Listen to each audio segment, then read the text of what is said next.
26 फरवरी का दिन था, साल 2023 था और जिसे दिल्ली और देश का सबसे क्रांतिकारी शिक्षा मंत्री का दर्जा दिया गया। जैसे कहा गया कि दुनिया भर के छात्रों के लिए एक आदर्श हो सकता है, उसकी गिरफ्तारी हो गई और आज 17 महीने बाद वही मनीष सिसोदिया जेल से बाहर आएंगे।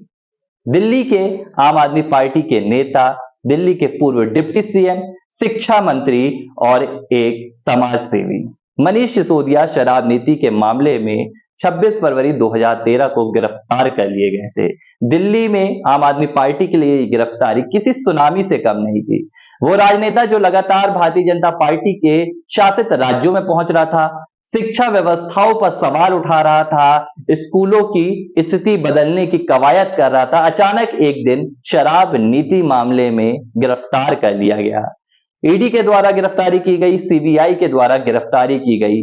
पूरा जो विरोधी तमगा था, चाहे वो भारतीय जनता पार्टी हो या दूसरी पार्टियां हो, सभी ने कहा कि मनीष सिसोदिया शिक्षा की बात करते हैं लेकिन शराब जैसी चीजों पर भी घोटाले करते हैं। और मनीष सिसोदिया की जो तस्वीर थी पूरी तरह से एक शराब नीति के घोटाले के आरोपी की बना दी गई। कई दफा प्रयास किए गए, कोशिशें की गई कि मनीष सिसोदिया की रिहाई हो जाए, उन्हें जमानत मिल जाए। आम आदमी पार्टी पूरी मशक्कत कर रही थी लेकिन सब कुछ नाकाम होता रहा। कई चुनाव निकल गए, राजनीति के कई बड़े बड़े मुद्दे निकल गए, लेकिन मनीष सिसोदिया सियासत से कहीं ना कहीं ओझल रहे। लेकिन अब वक्त बदल गया है। मनीष सिसोदिया को सुप्रीम कोर्ट ने जमानत दे दी है और खास बात है कि जमानत देते हुए सुप्रीम कोर्ट ने कहा कि सिसोदिया एक सम्मानित व्यक्ति हैं। ऐसे में उनका इस मामले में कोई आपत्ति करना या देश छोड़कर भाग जाना, वो ऐसा कुछ भी नहीं करेंगे। कई शर्तें भी लगाई गई हैं, 10 लाख का बॉन्ड भी जमा करवाया गया है।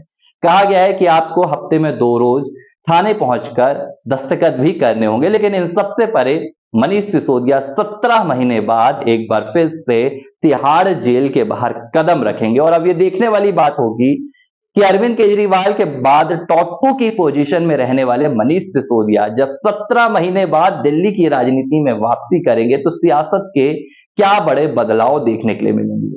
फिलहाल दिल्ली की शिक्षा मंत्री आतिशी हैं। दिल्ली में अरविंद केजरीवाल की पत्नी सुनीता केजरीवाल कहीं ना कहीं केजरीवाल के पीछे बैकअप का ऑप्शन बनी हुई है। अभी केजरीवाल ने जेल से एक पत्र लिखा था और कहा था कि आतिशी ही 15 अगस्त को तिरंगा फहराएंगे। तो अब क्या होगा?